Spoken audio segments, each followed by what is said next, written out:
हाँ तो नमस्कार दोस्तों, स्वागत है आप सभी का माझी एजुकेशन यूट्यूब चैनल पर। तो मैंने आपको बताया था कि अपन अगले लेक्चर से क्या स्टार्ट करने वाले हैं, बेसिक ऑफ इलेक्ट्रिक करंट, यानी कि विद्युत धारा का जो बेसिक है वो चीज़ अपन पढ़ने वाले हैं। अब देखो, बेसिक में भी बहुत सारी चीज़ें हैं डिटेल में, ठीक है। अपवन वेग वगैरह, V D equal to mu E, I equal to N E V, बहुत सारी चीज़ें हैं, लेकिन आपको सारी चीज़ें नहीं पढ़नी है, ठीक है। क्योंकि आपके फिजिक्स के सिलेबस में, सिलेबस देखो, पेपर देखो, सारे सवाल पॉइंट टू पॉइंट आ रखे, यानी कि सिलेबस टू सिलेबस, ठीक है। तो आपको ज़्यादा ही बेसिक के डेप्थ में नहीं जाना है, लेकिन जो ज़रूरी है वो सारा बताऊंगा, ठीक है। एग्ज़ाम में कुछ भी चीज़ आपके लिए जो मैं बताऊंगा उसके फिर आउट ऑफ सिलेबस नहीं रहने वाली है, ठीक है। तो पहली बात तो मैं ये कहना चाहूँगा कि बहुत सारे बच्चों को जो ये बोर्ड पे लिखा है ना, वो बहुत इजी लग रहा है, उनको पता है, ठीक है। प्लीज़, पता है तो अच्छी बात है, आप थोड़े टाइम के लिए भूल जाओ, अपने आप को ये मानो कि आपको कुछ ही नहीं आता, फिर मैं आपके धीरे धीरे दिमाग में चीज़ें बिल्डअप करूँगा। नहीं तो क्या आप पहले से ऐसे मान के चलोगे कि नहीं यार ये तो मेरे को आता है, फिर जो चीज़ मैं सिखाना चाह रहा हूँ ना वो तो फिर एक्चुअल में आपके माइंड में फिट हो ही नहीं पाएगी, ठीक है।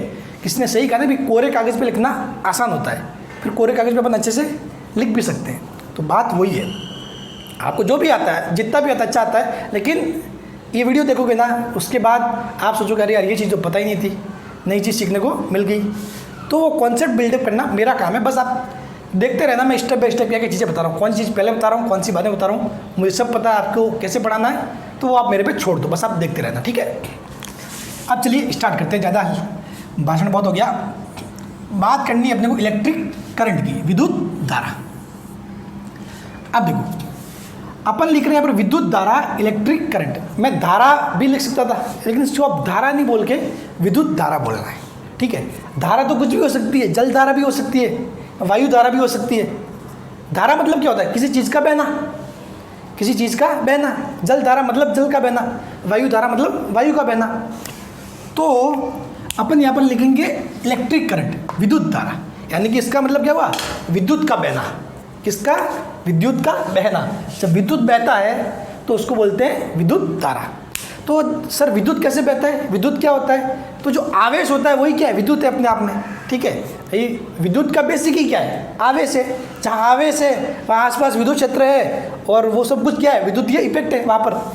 तो इसका मतलब क्या हुआ कि भाई आवेशों के प्रवाह, यानी कि आवेशों के जो बहना है, जहाँ पे आवेश बहेगा वहाँ पे क्या होगी, विद्युत धारा।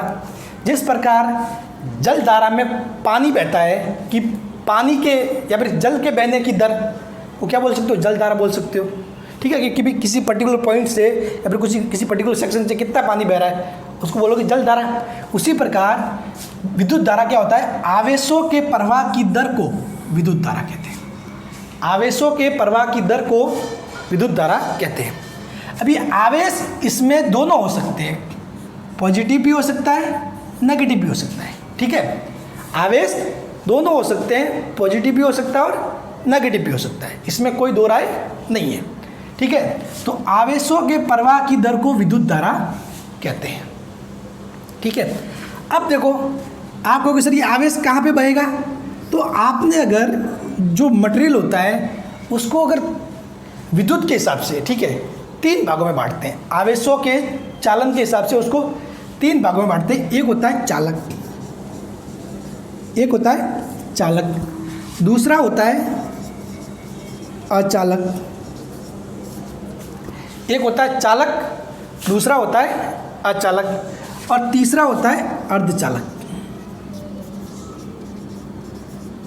अचालक को कुचालक भी बोल सकते हो।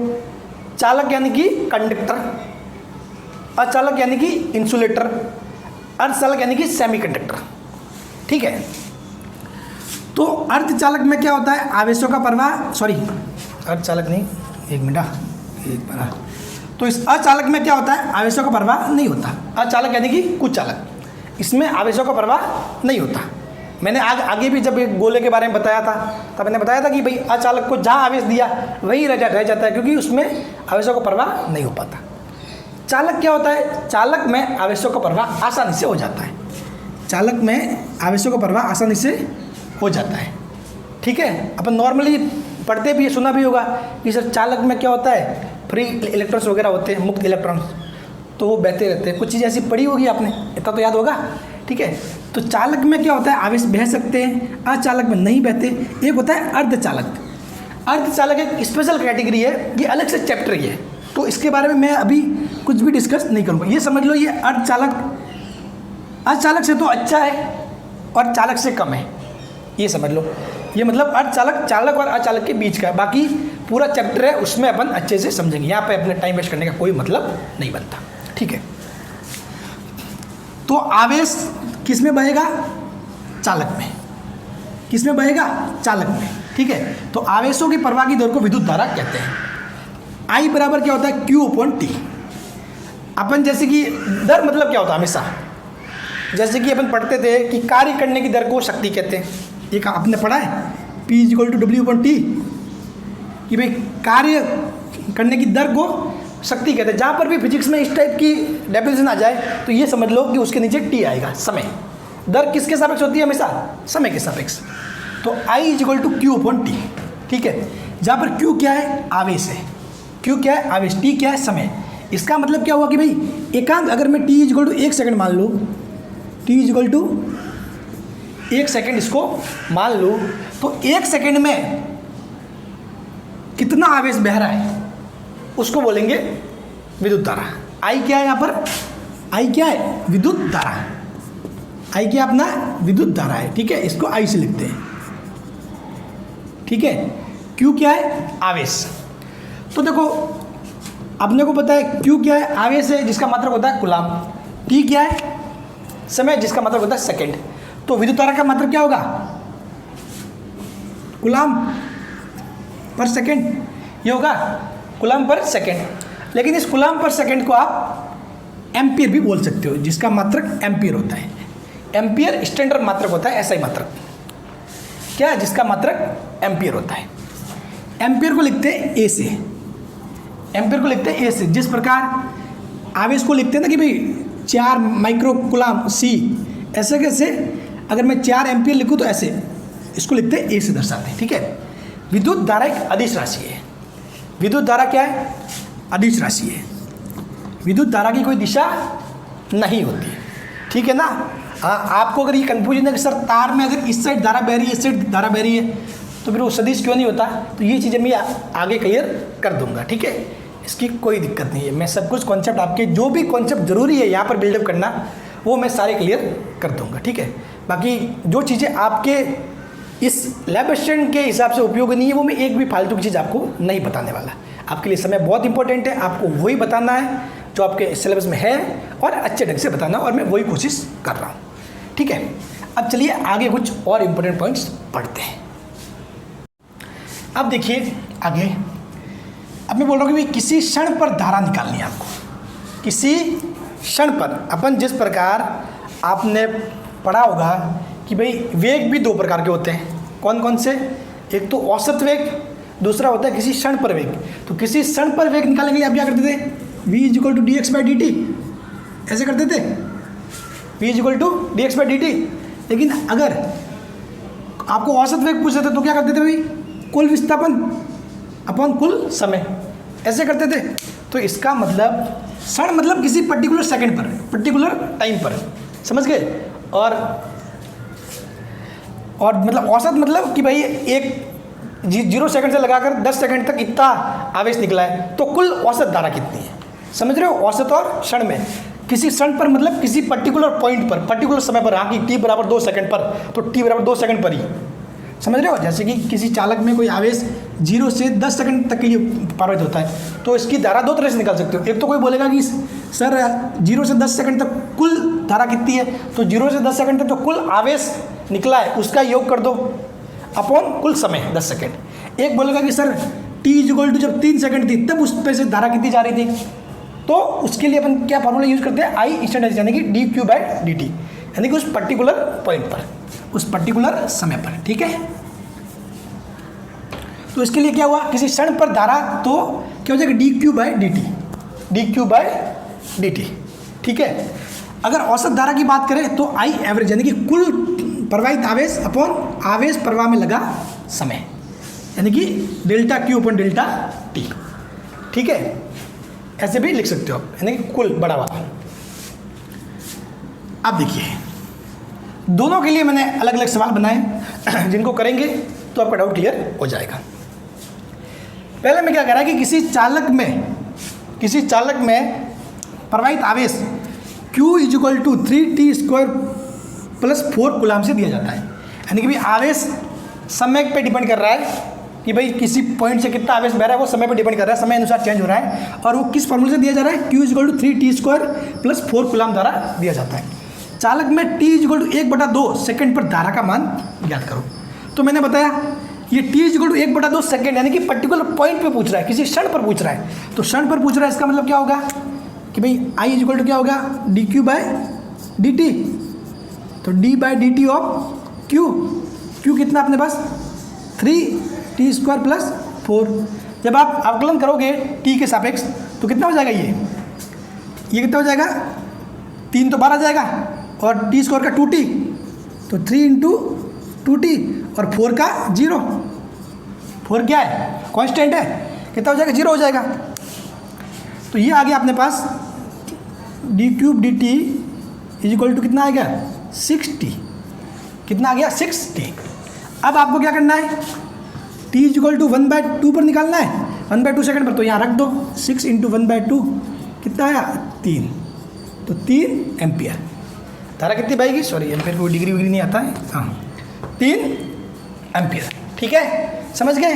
आपको आकलन करके समय के साथ जो टाइम दिया है, जिस टाइम पे निकालना है उसका मान पुट कर दो। तो 1/2 पुट कर दे, क्या जाएगा, 60 का 3 एम्पियर। कितना आ जाएगा, 3 एम्पियर। इसमें कोई दिक्कत नहीं। अब है कि भाई किसी चालक में 5 सेकंड में 25 मिली कूलाम आवेश बहता है, प्रवाहित धारा का मान क्या रखो। अब इसने बोला प्रवाहित धारा, यानी कि इसका मतलब है कि औसत, अपने आप में ये क्या बोल रहा है, औसत बोल रहा है। जब किसी क्षण की बात आएगी तो समय दिया होगा t = 1/2 सेकंड पर।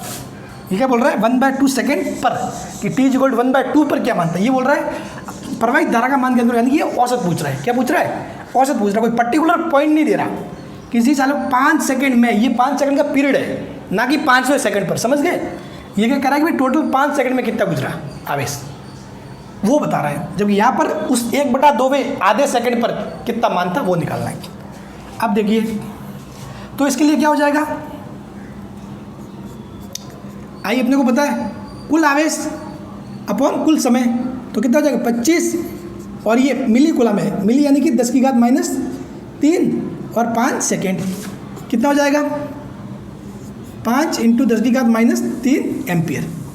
कितना हो जाएगा 5 × 10⁻³ एम्पियर। अब इसको लिखोगे 5, और ये क्या है 10⁻³ यानी कि मिली एम्पियर। क्या लिखोगे, मिली एम्पियर। कितना हो जाएगा, मिली एम्पियर। ठीक है, तो यहाँ तक ये चीज़ें क्लियर होगी। अब और अपन आगे चीज़ें बिल्डअप करते हैं, आप देखते रहिए। अब देखिए आगे, मैंने बताया आपको कि भाई आवेशों का प्रवाह होता है। अब इस आवेशों के प्रवाह में दोनों शामिल होते हैं। धारा, विद्युत धारा के बहने में जहाँ मैं बोल रहा हूँ आवेश, तो वहाँ पर दोनों आवेश होते हैं, धन आवेश का प्रवाह या ऋण आवेश का प्रवाह। समझ गए, धन आवेश का प्रवाह या फिर ऋण आवेश का प्रवाह। आवेशों का प्रवाह चालक में होता है। चालक में क्या होता है, आवेशों का प्रवाह होता है। कुछ चालक अचालक में नहीं होता। और अर्धचालक के केस में चीज़ थोड़ी दूसरी है, उसको अपन वैसे ही अगला चैप्टर पढ़ेंगे तो उसमें अपन समझेंगे। ठीक है, तो चालक में आवेशों का प्रवाह होता है, अचालक में नहीं होता। एक होता है अर्धचालक, जो अपन आगे पढ़ेंगे। धातु क्या होता है, सबसे अच्छा चालक होता है।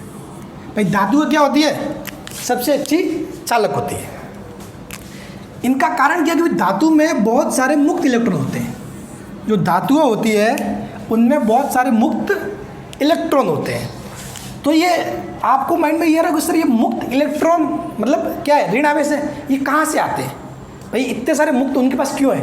कारण ये होता है कि जो धातुओं में जो परमाणु होते हैं, उन परमाणु के अंदर जैसे कि ये नाभिक होता है, ठीक है, तो जो इलेक्ट्रॉन इस धन आवेशित नाभिक के आसपास होते हैं, ठीक है, वो तो क्या होते हैं, इस प्रबल आकर्षण बल से, इसकी और इसके बीच में आकर्षण बल लगेगा तो नाभिक इनको खींच के रखेगा। तो प्रबल आकर्षण बल से ये खींचे हुए रहते हैं, तो वो तो बाहर नहीं निकल सकते। लेकिन कुछ जो कि नाभिक से बहुत ज़्यादा दूरी पर होते हैं, वो क्या होते हैं, ढीले, यानी कि उनका आकर्षण बहुत कम होता है, आकर्षण बल बहुत कम होता है, यानी कि ढीले बंधे होते हैं। अपन अगर केमिस्ट्री की लैंग्वेज में पढ़े तो ढीले बंधे होते हैं। तो ये क्या करते हैं, आसानी से इस जो अपना परमाणु है उसको छोड़कर बाहर आ जाते हैं। समझ गए? क्योंकि परमाणु हर एक जो वस्तु है उसका मतलब बेसिक पार्ट है, ठीक है, सबसे छोटा पार्ट। तो ये जो धातु है उनमें भी क्या होता है, परमाणु होता है।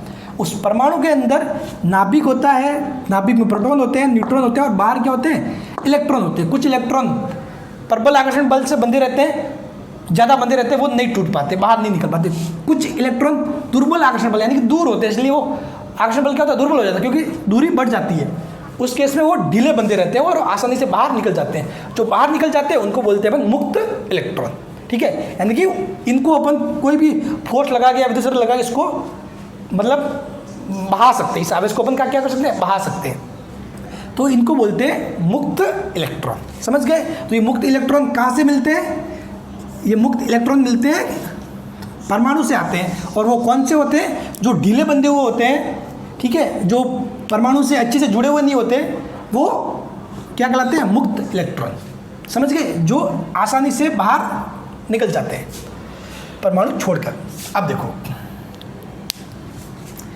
तो धातु में बहुत सारे मुक्त इलेक्ट्रॉन होते हैं, ये बात समझ में आ गई, इसमें कोई डाउट नहीं है। अब मैं आपको एक बात बता दूं, अपने धातु की बात करी तो उसमें भी कि सर सबसे अच्छी चालक धातु कौन सी है, ये सवाल ऐसे कैसे आ सकता है। ये सवाल शायद आपके फिजिक्स में नहीं आए तो आपको जनरल साइंस में पूछा जा सकता है, और यही नहीं आगे भी कभी कॉम्पिटिशन एग्जाम दोगे तो भी उसके लिए ज़रूरी है। तो ध्यान रखना, सबसे अच्छी चालक धातु होती है चांदी। चांदी की चालकता सबसे अधिक होती है।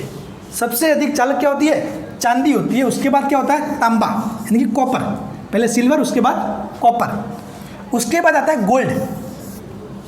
क्या आता है, गोल्ड, और उसके बाद आता है एल्यूमिनियम, ठीक है।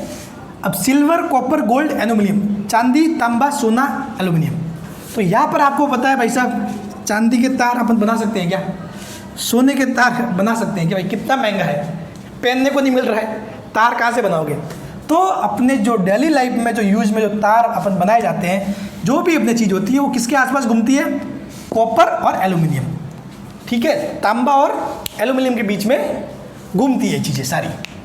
समझ रहे हो? जो भी अपन जो देखते हैं ना, जो भी वायर, भले ही वो टेलीफोन के वायर हो या फिर विद्युत वाले जो अपने इलेक्ट्रिसिटी वाले वायर हो, उन सभी में कॉपर, एल्यूमिनियम और आजकल कुछ डिफरेंट टाइप के मटेरियल मिक्स कर दिए जाते हैं, जिसकी वजह से क्या होता है, चीज़ें मतलब अच्छी रहती है। कोई किसी को अगर हल्का करना है, बारीक करना है, तो वो चीज़ें उस हिसाब से वो मिक्सर करते हैं अलग अलग कुछ चीज़ों का। लेकिन मैक्सिमम उनमें क्या रहता है, मैक्सिमम परसेंटेज जो तार वगैरह होते हैं उनमें क्या रहता है, तांबा या एल्यूमिनियम। वो फिर उस किस जगह उस तार को यूज़ करना है उसकी डिमांड के अनुसार फिर वो सोचते हैं कि भाई तांबा ज़्यादा उसमें शामिल करना है, एल्यूमिनियम ज़्यादा शामिल करना है। बाकी सारी बातें अपने किसके आसपास घूमती है, तांबा और एल्यूमिनियम के आसपास, ठीक है। तो ये तांबा और एल्यूमिनियम की ही अपन बात करेंगे। यहाँ पर अपन किसकी बात करेंगे, तांबा और एल्यूमिनियम की। जो भी अपन आगे जो पढ़ रहे हैं ना, जो अपन प्रतिरोध पढ़ेंगे, बहुत सारी चीज़ें पढ़ेंगे इसमें, वहाँ पर ये मान के चलो कि जो भी चीज़ बना है वो किससे बना है, जो तार अपन बात करेंगे, जिस तार की बात करेंगे वो या तो तांबा या फिर एल्यूमिनियम, तांबा या एल्यूमिनियम, ठीक है। हालांकि चांदी सबसे ज़्यादा चालक होता है लेकिन बहुत महंगा होता है, इस कारण इसको उपयोग नहीं कर सकते। गोल्ड भी बहुत महंगा होता है, बताने वाली बात नहीं है, आप सभी को पता है, इसलिए इसका उपयोग नहीं कर सकते। समझ गए? अब देखो मेन बात, आवेशों का प्रवाह दो चीज़ों को होता है, धन आवेश का प्रवाह से और ऋण आवेश का प्रवाह से। तो अपन धन आवेश की बात यहाँ पर नहीं करेंगे, ठीक है। धन आवेशों का प्रवाह से बात कहाँ करेंगे, अर्धचालक में। किसमें करेंगे, अर्धचालक में। यहाँ पर जो अपन आगे पढ़ेंगे अब वो बात करेंगे किसके आसपास, ऋण आवेश के आसपास, यानी कि इलेक्ट्रॉन के कारण। इन सभी में तांबा, एल्यूमिनियम सभी में धारा किसके कारण प्रवाहित होगी, इलेक्ट्रॉन के कारण, ना कि धन आवेश के कारण। धन आवेश की बात अपन किस में करेंगे, अर्धचालक में, जहाँ पर क्या होगा, धारा धन आवेश और ऋण आवेश दोनों के कारण प्रवाहित होगी, ठीक है, मिक्सअप इफेक्ट होगा, ठीक है। जबकि अपन धातु की बात कर रहे हैं, यहाँ पर जो अपन चैप्टर पढ़ेंगे उसमें सिर्फ और सिर्फ अपन अगर विद्युत धारा की बात करें ना, कि भाई ये जो तांबा और एल्यूमिनियम तो इनके रेस्पेक्ट में ये क्या है, धातु है और इनमें मुक्त इलेक्ट्रॉन होते हैं, तो इनमें जो धारा होती है उसमें मुक्त इलेक्ट्रॉन का ही सबसे बड़ा रोल होता है। तो इसमें अपन बात करेंगे ओनली फॉर ऋण आवेश, यानी कि इलेक्ट्रॉन के कारण धारा बहना, बस इतना समझ गए। किसके कारण बात करेंगे, इलेक्ट्रॉन के कारण धारा का बहना। तो ये हो जाएगी अपनी विद्युत धारा, समझ गए। आवेश दोनों है, धन आवेश और ऋण आवेश, लेकिन अब अपना फोकस रहेगा ओनली फॉर इलेक्ट्रॉन पर, क्योंकि अपन किसके आसपास अपनी बात घूमने वाली है, बात घूमने वाली है तांबा और एल्यूमिनियम, जिनमें क्या होते हैं, फ्री इलेक्ट्रॉन होते हैं। तो समझ गए। धन आवेश अपने कहाँ आएगा, जब अपन अर्धचालक वाला चैप्टर पढ़ेंगे वहाँ पर बताऊंगा कि धन आवेश के कारण धारा प्रवाहित कैसे होती है। ठीक है, अभी आपको इलेक्ट्रॉन तो पता है, जहाँ इलेक्ट्रॉन बहेंगे उसके जरिए धारा प्रवाहित होगी। चलिए और आगे अपन पढ़ते हैं। ये न्यूमेरिकल है, क्या कह रहा है ये कि किसी तांबे के तार से 4 माइक्रो एम्पियर की धारा 2 मिलीसेकंड तक बह रही है। ज्ञात करो तार से प्रवाहित आवेश, दूसरा तार से प्रवाहित इलेक्ट्रॉन की संख्या। तो देखो पहले तो निकालना कि भाई कुल आवेश कितना बह रहा है, दूसरा निकाला तार से प्रवाहित इलेक्ट्रॉन की संख्या। क्यों इलेक्ट्रॉन की संख्या, क्यों, क्योंकि मैंने बताया कि भाई तांबे की जब बात करेंगे, तांबा एल्यूमिनियम, तो वहाँ पर धारा जो प्रवाहित होती है वो ओनली फॉर इलेक्ट्रॉन के कारण प्रवाहित होती है। डोमिनेशन कौन करता है, डोमिनेट कौन करता है, इलेक्ट्रॉन। तो इलेक्ट्रॉन की संख्या अपन, क्योंकि जो इलेक्ट्रॉन बहेंगे भाई जितना आवेश बहेगा उस हिसाब से अपने इलेक्ट्रॉन निकाल सकते हैं। तो ये कह रहा है कि पहले तो निकालना कि अब कुल कितना आवेश बहा, और जो आवेश बहा है तो कितने इलेक्ट्रॉन के कारण बहा है, तो वो आपको निकालना है। ठीक है, कुल कितने इलेक्ट्रॉन बहे। तो पहले तो बोल रहा है कि भाई तार से प्रवाहित आवेश, तो अपने को पता है I = Q/T। तो Q = क्या हो जाएगा, I/T। I क्या दिया हुआ है, 4 माइक्रो एम्पियर, यानी कि क्या हो जाएगा 4 × 10⁻⁻6 एम्पियर, इंटू समय कितना है 2 मिलीसेकंड, तो 2 × 10⁻³ आप देखो कितना आ जाएगा, 4 × 2 8 × 10⁻⁹, 8 × 10⁻⁹ किस में आ जाएगा, कूलम में। ये आ जाएगा कुल आवेश, ये क्या जाएगा, कुल आवेश 8 × 10⁻⁹ कूलम, क्या जाएगा कुल आवेश 10⁻6 -3 -9। अब बोल रहा है तार से प्रवाहित इलेक्ट्रॉन की संख्या, तार से प्रवाहित इलेक्ट्रॉन की संख्या। तो मैंने बताया था यदि आपको इलेक्ट्रॉन की संख्या निकालना है तो क्या था, Q = Ne, यानी कि एक इलेक्ट्रॉन का आवेश इंटू n, जितने इलेक्ट्रॉन है उससे गुणा करोगे तो भाई क्या Q आ जाएगा। तो अपने को निकालना है कि n निकालना है, इलेक्ट्रॉन की संख्या निकालना है। क्या होता है Q/E, यानी कुल आवेश में अगर इलेक्ट्रॉन के आवेश का भाग देंगे तो अपने को मालूम पड़ जाएगा कि कुल कितना इलेक्ट्रॉन यहाँ पर बह रहा है। ठीक है, तो Q कितना है अपने पास, 8 × 10⁻⁹, और इलेक्ट्रॉन का आवेश कितना होता है 1.6 × 10⁻⁻19। ये नेगेटिव में होता है, ठीक है, लेकिन अपने को यहाँ पर मैंने बताया था फॉर्मूला रियल में क्या होता है, प्लस माइनस। ठीक है, जब इलेक्ट्रॉन होता है तो माइनस की बात करते हैं, और जब इस केस में क्या होता है, जब प्रोटॉन होता है तो क्या होता है, प्लस की बात करते हैं। ठीक है, तो यहाँ पर अपन सिंपली अपने को पता है कि ये इलेक्ट्रॉन है, नेगेटिव है, अपने को सिर्फ संख्या निकालनी है, तो अपने पॉजिटिव नेगेटिव का यहाँ पर कुछ मतलब नहीं होता। बाकी रियल में आप लिखना चाहो तो चूँकि ये क्या है, इलेक्ट्रॉन है, तो फिर आप जब लिखोगे तो ई की जगह क्या लिख दोगे, माइनस में लिख दोगे, तो माइनस में क्या हो जाएगा, प्लस हो जाएगा। ठीक है, तो इसमें कोई कंफ्यूजन वाली बात नहीं होनी चाहिए।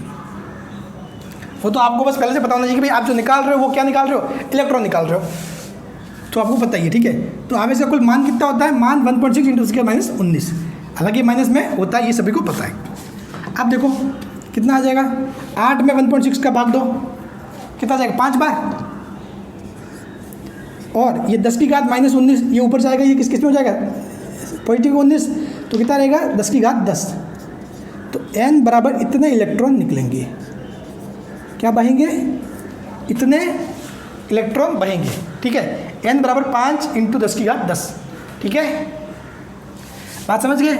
ये कब आपको ये मत कहना कि सर यहाँ पे नेगेटिव रख के n बराबर संख्या, कभी ये नहीं होता कि -10 इलेक्ट्रॉन, ऐसी कोई चीज़ नहीं होती। ठीक है, -10 इलेक्ट्रॉन कोई चीज़ नहीं होती। हाँ, इलेक्ट्रॉन पे आवेश जरूर माइनस में होता है, लेकिन ऐसे भी बोलते हैं कि मेरे पास -10 पेन है, समझ गए। तो इसीलिए मतलब यहाँ पर अपन कैलकुलेशन कर रहे हैं, अगर सही ढंग से पूरा करना भी है तो मैंने जब आपको आवेश वाला चैप्टर पढ़ाया था उसमें बताया था Q = ++- यानी जब ये कब होता है, जब क्या होता है पॉजिटिव आवेश, यानी कि प्रोटॉन, ये इलेक्ट्रॉन के लिए। ठीक है, तो यहाँ पर अगर नेगेटिव मान के चलोगे, ई का मान नेगेटिव में रखोगे तो एन अपने आप पॉजिटिव में आ जाएगा। तो यहाँ पर अपने को संख्या निकालनी है, बस सीधी सी बात है, ज़्यादा कंफ्यूजन नहीं होने का। 8/1.6 ये भाग करोगे तो कितने इलेक्ट्रॉन ये आ जाएंगे, ठीक है। अपने को यहाँ पर वैल्यू से मतलब है। तो कुल मिला के कितने इलेक्ट्रॉन आ रहे हैं? 5 × 10⁻10 इलेक्ट्रॉन बह रहे हैं, तब जाके इतना आवेश बन रहा है। और ये इतना आवेश क्या बना रहा है? इतने समय में इतनी क्या बोले, इतनी धारा बना रहा है, ठीक है। क्या हो रहा है यहाँ पर? इतने आवेश बह रहा है और ये आवेश मिलके क्या बनाता है, सॉरी इतने इलेक्ट्रॉन बह रहे हैं, ये इलेक्ट्रॉन मिलके क्या बनाते हैं? आवेश बनाते हैं। आवेश कितना बह रहा है? ये बह रहा है। कितने समय के लिए बह रहा है? इतने समय के लिए। तो धारा कितनी बही कुल? ये। समझ गए? सिंपल सी बात है। धारा बहती है, बहेगी कब? जब आवेशों का बहना होगा, ठीक है। धारा का बहना मतलब आवेशों का बहना। और आवेश कहाँ से आएंगे? इलेक्ट्रॉन से आएंगे। और इलेक्ट्रॉन मतलब 1, 2, 3, 10, 20, 50 लाख, 1.5 लाख कितने भी हो सकते हैं, ठीक है। अब चलिए, अब आगे कुछ अच्छा वाला कॉन्सेप्ट चीज़ें और अपने को बोल्ड पढ़नी। अभी तक अपने को बहुत बेसिक पढ़ा है, अभी अपन आगे और पढ़ेंगे, ठीक है। अब जो पढ़ा रहा हूँ वो बहुत ही ज़्यादा काम की चीज़ें हैं, और ये भी काम की चीज़ें, ये भी सारी है, ठीक है। लेकिन अब एक नेक्स्ट लेवल पे अपन जा रहे हैं, ठीक है, अगले लेवल पर। अब देखो कुछ पॉइंट्स है, इनको समझो। विद्युत बल के कारण धारा, यानी कि धारा मतलब क्या होता है? आवेशों का बहना। जब आवेश बहेंगे तब धारा होगी। तो विद्युत बल के कारण धारा बहती है। धारा बहती कब है? विद्युत बल के कारण। विद्युत बल विद्युत क्षेत्र की उपस्थिति में लगता है। आपको पता है, जब मैं विद्युत बल की बात कर रहा हूँ, मैंने ये बोला कि भाई विद्युत बल के कारण क्या होगा? धारा का प्रवाह होगा। धारा का प्रवाह किस कारण होगा? विद्युत बल के कारण। तो विद्युत बल कहाँ से आएगा? जब क्या होगा? वहाँ पर विद्युत क्षेत्र होगा। तो विद्युत क्षेत्र की उपस्थिति में क्या होता है? विद्युत बल लगता है। अब तीसरा पॉइंट, चूंकि धनावेश पर बल विद्युत क्षेत्र की दिशा में लगता है। अपने को पता है F = QE। धनावेश पर बल विद्युत क्षेत्र की दिशा में लगता है, इसलिए धनावेश विद्युत क्षेत्र की दिशा में बहते हैं। धनावेश पर बल विद्युत क्षेत्र की दिशा में लगता है, इसलिए धनावेश क्या होंगे? विद्युत क्षेत्र की दिशा में बहते हैं। ऋण आवेश पर बल विद्युत क्षेत्र की विपरीत दिशा में लगता है। ऋण आवेश पर बल विद्युत क्षेत्र की विपरीत दिशा में लगता है, इसलिए ऋण आवेश विद्युत क्षेत्र की विपरीत दिशा में बहते हैं, ठीक है। बात समझ में आ गई? भाई आवेश बह रहे हैं, ठीक है। देखो सिंपल सी बात है, मैं यही कहना चाहूँगा कि आप सभी को नॉर्मली बात होता है कि भाई सर आप बोल रहे हो कि बह रहे हैं, चीज़ें बह रही है, आवेश बह रहा है। आवेश क्यों बह रहा है? आवेश क्यों बह रहा है? कि उसको मज़ा आ रहा है? अब बैठे नहीं रह सकता, एक जगह बैठे भी नहीं रह सकता है। तो देखो, जिस प्रकार पानी होता है, पानी को अगर आप किसी समतल पर रखोगे, ठीक है, तो वहाँ पर क्या होगा? जहाँ वो पड़ा है वहीं पर पड़ा हुआ रहेगा, समतल पे जम जाएगा। लेकिन अगर ढाल हो, कुछ भी ढाल हो, तो क्या हो जाता है? पानी ऊपर से नीचे की ओर बहने लगता है, ढाल की तरफ बहने लगता है। उसका मतलब क्या हो रहा है? वो क्यों बहता है? क्योंकि उसको ऊपर से नीचे, यानी कि गुरुत्वाकर्षण बल खींचता है उसको। तो हमेशा किसी भी चीज़ को बहाने के लिए एक बल की आवश्यकता होती है। किसकी आवश्यकता होती है? बल की। किसी भी चीज़ को बहाने के लिए एक बल की आवश्यकता होती है। तो इन आवेशों को कौन बहाएगा? ठीक है, जब आवेश चुपचाप पड़े हैं तो उनको कौन बहा रहा है? उनको बहा रहा है विद्युत बल। इन आवेशों के बहने को ही क्या कहते हैं? धारा कहते हैं। तो इनको कौन बहा रहा है? विद्युत बल बहा रहा है। और विद्युत बल कब आएगा? जब वहाँ पर क्या होगा? विद्युत क्षेत्र होगा। क्या होगा? विद्युत क्षेत्र होगा। तो विद्युत बल विद्युत क्षेत्र की उपस्थिति में लगता है। अब ये बात आप सभी को पता है, चूंकि धनावेश पर बल विद्युत क्षेत्र की दिशा में लगता है, इसलिए धनावेश विद्युत क्षेत्र की दिशा में बहेंगे। और ऋणावेश पर बल विद्युत क्षेत्र की विपरीत दिशा में लगता है, इसीलिए ऋणावेश विद्युत क्षेत्र की विपरीत दिशा में बहते हैं। तो आवेशों को कोई शौक नहीं होता कि मैं बहूँ अपने आप की, मतलब बहता ही रहूँ, ठीक है। जब कोई उन पर विद्युत बल लगता है तब जाकर क्या होता है? वो बहते हैं, ठीक है। अगर धनावेश है तो विद्युत क्षेत्र की दिशा में, ऋणावेश है तो विद्युत क्षेत्र की विपरीत दिशा में, ठीक है। जिस साइड उन पर बल लगेगा उसी साइड वो बहेंगे। धनावेश पर बल विद्युत क्षेत्र की दिशा में, ऋणावेश पर बल विद्युत क्षेत्र की विपरीत दिशा में। समझ गए? तो इसका मतलब क्या हुआ? सिंपल सी, कि अगर विद्युत क्षेत्र की दिशा इस साइड है तो धनावेश इस साइड बहेंगे और ऋणावेश विपरीत साइड, ठीक है। समझ गए? अब चलिए और एक आगे चीज़ बता के आपके कॉन्सेप्ट और अच्छे से आपके शार्प कर देता हूँ, ठीक है। अब देखिए बोर्ड पे बहुत मज़ेदार कॉन्सेप्ट आपको सिखाने वाला हूँ। ये क्या है, कोई मतलब कुछ भी धातु में या मान लो तार, मान लो कुछ भी जगह मान लो, ठीक है, कुछ भी चालक या फिर कहीं पर भी, ठीक है, वहाँ पर क्या है, विद्युत क्षेत्र है। वहाँ पर क्या है, विद्युत क्षेत्र है। विद्युत क्षेत्र की दिशा क्या है, इस साइड है। विद्युत क्षेत्र की दिशा किस साइड है, इस साइड, ठीक है। यहाँ पर रखे हुए हैं पॉजिटिव आवेश और नेगेटिव आवेश। तो मैंने क्या बताया, जहाँ पर विद्युत क्षेत्र होगा, ठीक है, वहाँ पर क्या होगा, उन पर जो भी आवेश रखा होगा उन पर क्या लगेगा, विद्युत बल लगेगा। विद्युत बल लगेगा, ठीक है। विद्युत बल मतलब एफ ई, मतलब एफ इलेक्ट्रिसिटी, विद्युत बल। धन आवेश पर क्या लगेगा, विद्युत क्षेत्र की दिशा में। ऋण आवेश पर विद्युत क्षेत्र की विपरीत दिशा में। यहाँ तक ठीक है। तो जब इन आवेशों पर बल लगेंगे तो आवेश बहने लगेंगे। इस साइड क्या होगा, धन आवेश का बहाव होगा। धन आवेश का बहाव, धन आवेश का बहाव किस साइड होगा, इस साइड होगा। ऋण आवेश का बहाव किस साइड होगा, इस साइड। ऋण आवेश का बहाव इस साइड होगा। अब आप ये सोच रहे होंगे कि सर धन आवेश इस साइड बह रहा है, ऋण आवेश इस साइड बह रहा है, तो अपन धारा के बहने की दिशा क्या मानेंगे भाई। अपन धारा के बहने की दिशा क्या मानेंगे, जिस साइड धनावेश बह रहा है वो मानेंगे या फिर जिस साइड ऋणावेश बह रहा है वो मानेंगे। क्योंकि धनावेश और ऋणावेश हमेशा विपरीत दिशा में बह रहे हैं, ठीक है, हमेशा। आप कहीं पर भी देखो, कहीं पर भी देखना, धनावेश और ऋणावेश हमेशा क्या है, एक दूसरे के विपरीत दिशा में बह रहे हैं। तो धारा के बहने की दिशा क्या होगी सर, तो देखो धारा के बहने की दिशा, जिस साइड धनावेश बहेगा ना वही होगी धारा के बहाव की दिशा। धारा के बहाव की दिशा, समझ गए। आई की दिशा क्या होगी, जिस साइड धन आवेश बहेगा वही दिशा अपन क्या मानते हैं, धारा के बहने की दिशा। यानी कि सिंपल सी बात यह है कि धन आवेशों के बहने की दिशा ही धारा की दिशा होती है। समझ गए। तो अब ये तार है ना, ये तार जो भी मैंने दिया हुआ जगह, उसमें आपको कोई बोले कि धारा किस तरफ बह रही है, तो आप बोलोगे इस तरफ बह रही है।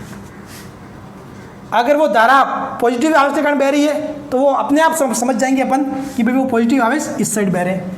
अगर वो नेगेटिव आवेश के कारण बह रही है तो अपन अपने आप समझ जाएंगे कि वो धारा के विपरीत दिशा में बह रहे हैं। तो लास्ट में जाके अपना कैलकुलेशन, यानी कि लास्ट में जो कंक्लूजन निकल के क्या आया, वो ये आया कि जो वेरी इंपॉर्टेंट पॉइंट है लिख लो अच्छे से, कि भाई धन आवेश धारा की दिशा में बहते हैं। धन आवेश धारा की दिशा में बहते हैं, ठीक है। और ऋण आवेश धारा की विपरीत दिशा में बहते हैं। ऋण आवेश क्या होते हैं, धारा की विपरीत दिशा में बहते हैं। अर्थात ऋण आवेश को कौन होते हैं, इलेक्ट्रॉन। तो इलेक्ट्रॉन सदैव धारा प्रवाह के विपरीत बहते हैं। इसका मतलब क्या हुआ, इलेक्ट्रॉन सदैव धारा प्रवाह के विपरीत बहते हैं, ठीक है। हमेशा इस बात को ध्यान रखना। धनावेश धारा की दिशा में बहते हैं, ऋण आवेश धारा की विपरीत दिशा में बहते हैं। अर्थात इलेक्ट्रॉन सदैव धारा प्रवाह के विपरीत बहते हैं, ठीक है। अर्थात इलेक्ट्रॉन सदैव धारा प्रवाह के विपरीत बहते हैं। तो अगर कोई आपको ये बोल दे कि भाई इस तार में धारा इस साइड बह रही है, तो आप क्या कहोगे कि अगर वो तार तांबे का तार है तो उसमें धारा किसके कारण बहेगी, इलेक्ट्रॉन के कारण बहेगी। तो इलेक्ट्रॉन उसमें किस साइड प्रवाहित हो रहे हैं, इसका मतलब कि इलेक्ट्रॉन इस साइड प्रवाहित हो रहे हैं, इसलिए धारा इस साइड जा रही है। समझ गए। धारा की दिशा और इलेक्ट्रॉन की दिशा हमेशा विपरीत होगी। धारा की दिशा और धनावेश की दिशा हमेशा समान होगी। धारा की दिशा और ऋणावेश की दिशा हमेशा विपरीत होगी। ऋणावेश की दिशा यानी कि इलेक्ट्रॉन की दिशा। तो इसको जो मैंने बोला इसको अच्छे से समझ लो, ठीक है।